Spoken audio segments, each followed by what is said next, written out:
Aboard the Sumud flotilla that has been intercepted by Israeli forces has now released a pre-recorded statement post the interception.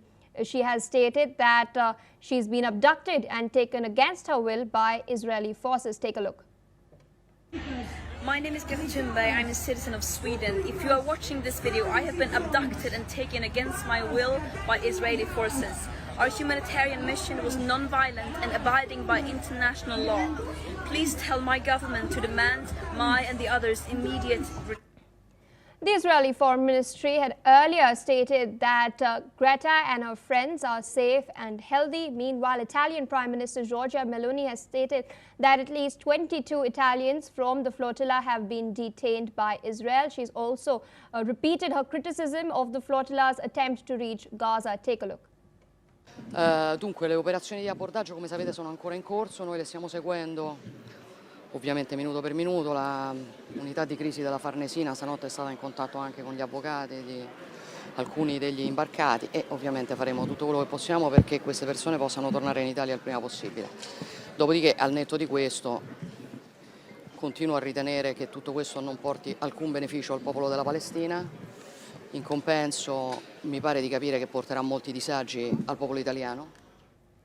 Meanwhile, the Italian foreign minister has informed Italy's parliament that the interception of the flotilla by Israeli naval forces took place peacefully and without any violence. Listen in.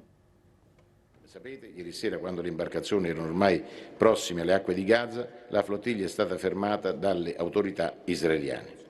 Gli abbordaggi sono stati pacifici e senza violenze e preparati da numerose misure di avvicinamento, partendo dalla nave madre Alma. Secondo quanto appreso dalla nostra ambasciata a Tel Aviv, la Marina israeliana ha impiegato più di 16 navi nell'operazione, che si concluderà nella giornata di oggi, per le precauzioni adottate per evitare incidenti.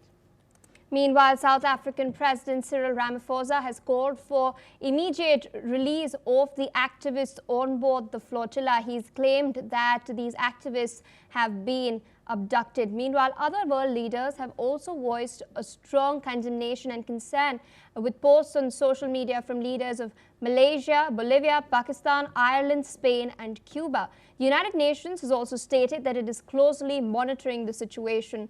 This, of course, comes as an Israeli naval vessel is docking at Ashdod port as Israel has stopped this flotilla from nearing Gaza. Demonstrations, meanwhile, have erupted across Europe and Latin America, with protesters demanding the release of the activists. With us on the broadcast is Andrew Latham, Professor of International Relations from Minneapolis. Thank you so much for taking out time speaking to us on NewsX World. This is not the first time Greta Thunberg has in fact been detained by Israeli authorities. She attempted to do the same a couple of months back, and they flew her home through a chartered plane.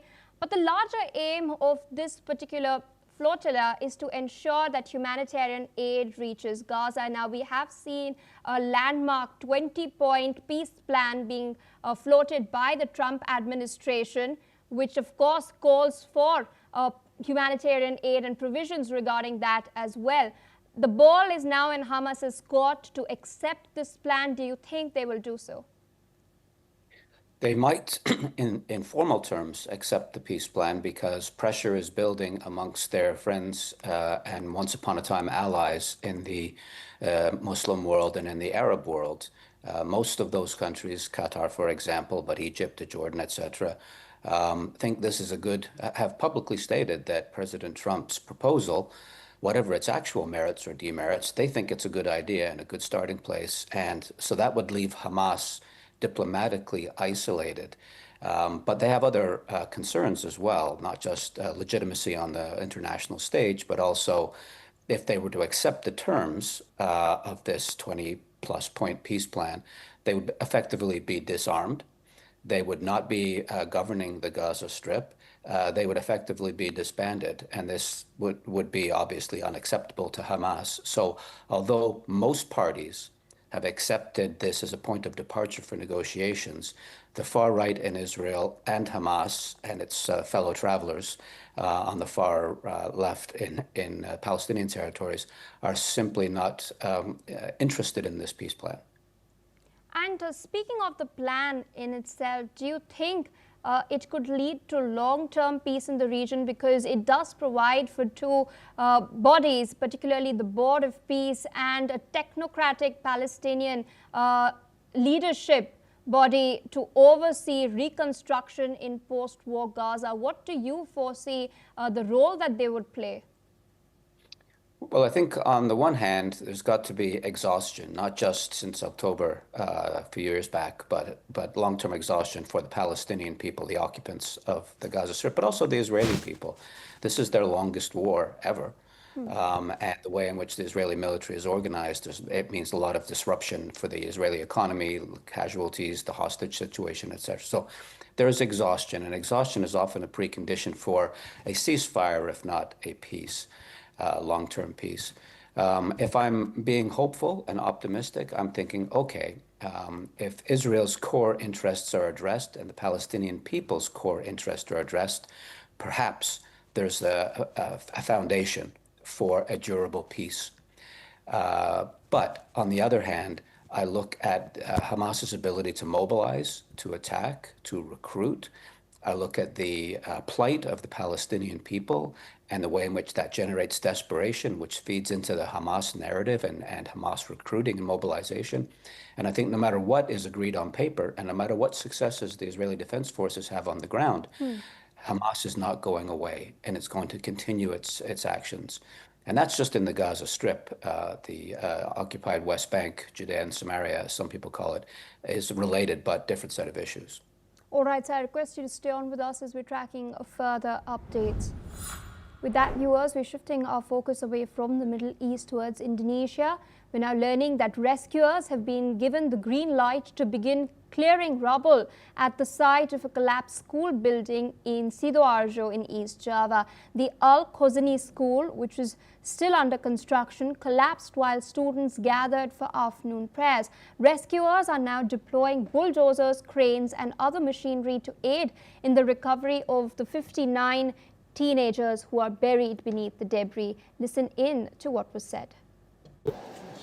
Kegiatan sudah dimulai. Jadi begitu tadi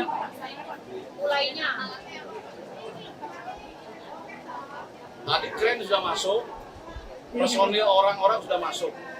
Jadi kerennya itu mengambil tadi yang disampaikan Pak Prejer, balok-baloknya diawasi oleh orang-orang.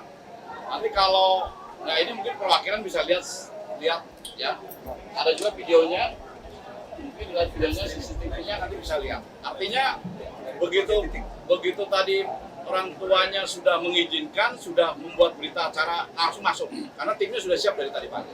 Ya, masyarakat ini udah 3 hari ya, mereka bertahan di sini. Tadi saat kita memberikan penjelasan ya manusiawi lah, ada yang nangis, ada yang jerit, namanya masih berharap bahwa ada yang masih selamat di sini. Tapi tentu saja kita juga harus menyampaikan kebenaran. Kami juga sampaikan bahwa mudah-mudahan, kita semua juga mudah-mudahan tidak sampai 59. Tapi kan kita tidak bisa menunggu itu saja. Jadi mereka sepakat untuk segera dilakukan. Families of the victims remain distraught as officials have confirmed that no signs of life have been detected in the rubble. Listen in. Info minta persetujuan dari wali murid begitu saja. Tapi Bapak Pemerintah itu sudah di ruangan tadi semalam memasukkan alat canggihnya, itu sudah tidak ada detik-detik jantung itu sudah tidak ada. Berarti itu sudah tidak ada, bisa dibongkar sekarang begitu. Ya, itu dipersetujui sama wali murid. Mudah-mudahan ada keajaiban untuk anak saya. Apapun itu yang terjadi, kalau memang dia sudah diambil, ya, saya ikhlas. Kalau memang masih ada harapan hidup, selamat, alhamdulillah.